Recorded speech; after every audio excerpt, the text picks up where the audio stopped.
You are getting, or have already gone through, a divorce.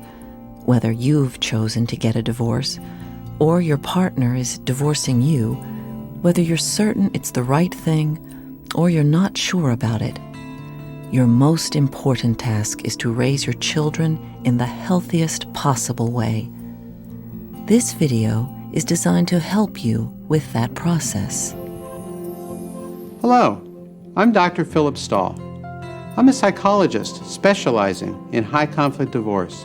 Kids with ADHD or autism want to be independent. Try Goalie, the visual scheduler that guides them through routines so you don't have to.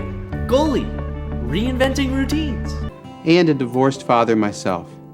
I've shared in the raising of my children. I've seen what works and what doesn't. Like all parents, I've made mistakes, and I continue to learn from them. Most parents want to raise their children in an emotionally healthy way, and I'm confident that you will find the suggestions and insights in this video helpful.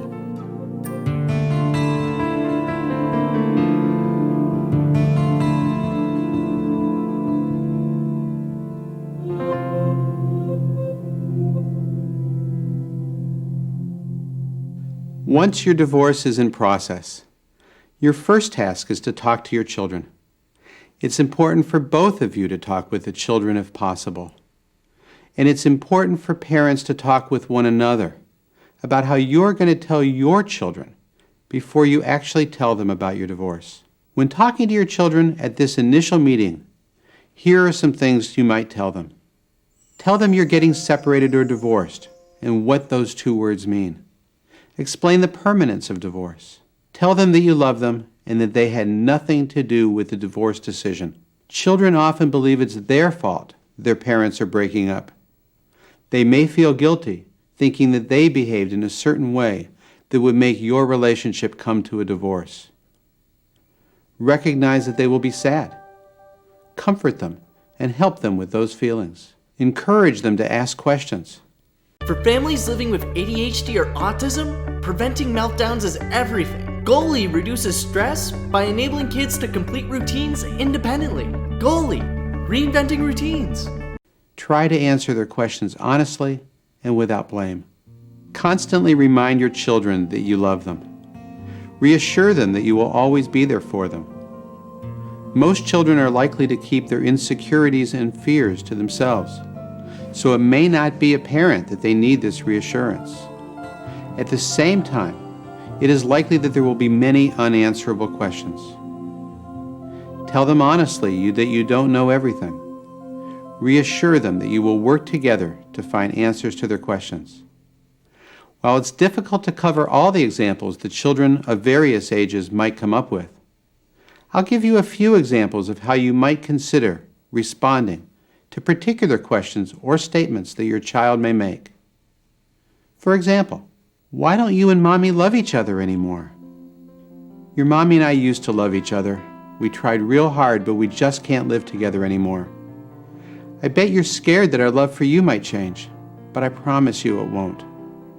In this response, you focused on the fact that you tried, but things didn't work out. You've addressed your child's fears and feelings. That's very important. Let's do another example. Why do you always ask me about Dad? I'm sorry, honey. I didn't know it bothered you. I'll try to stop asking questions about him. If you want to talk about things that go on at Dad's, that's great. But I'll try not to ask about him anymore if it bothers you. This is a perfect opportunity to explain that you make mistakes, and you're sorry when you do. Help by explaining your intentions, and then honor your child's feelings by saying that you won't ask about things in a way that bothers her. Why are you and Mom so angry all the time? Sometimes it's hard for Mom and me to communicate. We really try hard, but the next time Mom and I are angry at each other, tell us how it makes you feel. Let me know how I can act differently. This response shows your child that you're being honest and that you don't have all the answers. It's very important to avoid blaming the other parent in your answer. Many parents think that their child's only questions are the ones they ask in the first month or two of separation. As children grow, their questions will change. Bring up the issue and encourage your child to talk about it. Some important things to remember when answering children's questions about divorce is to answer them truthfully, without blame, and at a level appropriate for your child's age. There are 4 major principles when talking with your children. 1. Think about your child's statements and questions and answer them directly and honestly. Kids with ADHD or autism want to be independent. Try Goalie, the visual scheduler that guides them through routines so you don't have to. Goalie, reinventing routines. 2. Pay attention to your child's feelings. That's very important. 3. Try to read between the lines. For example, your child might ask you, "Why don't you love Daddy anymore?" But they might really be asking, "Are you going to stop loving me?" 4. Define concepts in your children's life. A small child doesn't understand the concept of every other weekend. To help your child in those circumstances, make a visual calendar that marks out every other weekend.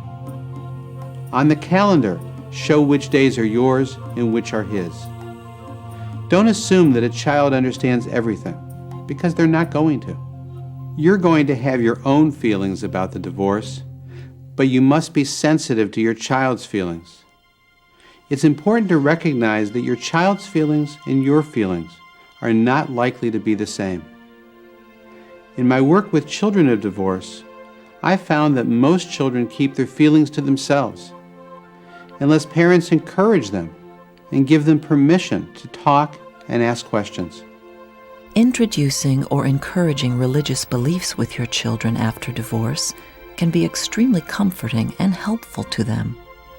Because your children's world has been shattered by divorce, and it feels as if they are being abandoned, belief in something bigger than themselves can give them someone to talk to and a sense of security that someone bigger than them and their parents is watching over and will not abandon them.